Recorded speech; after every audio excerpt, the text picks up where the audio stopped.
It is my pleasure to congratulate the Department of Mass Communication and Journalism at Maulana Azad National University, Hyderabad, for celebrating 200 years of Urdu journalism. On behalf of SPAN Magazine, I heartily congratulate the Department of Mass Communication for organizing its bicentennial celebrations on Urdu journalism.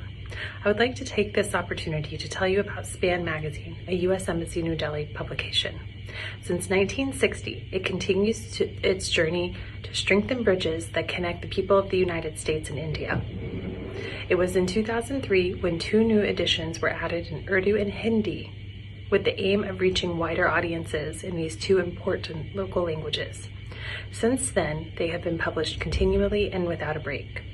Our trilingual magazine publishes articles written on a number of issues and diverse topics, subjects including education, art, culture, health, environment, technology, and U.S.-India relations. SPAN Magazine proudly supports Urdu journalism, inclusion, representation, and freedom of press.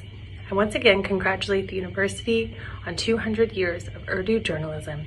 Shukriya.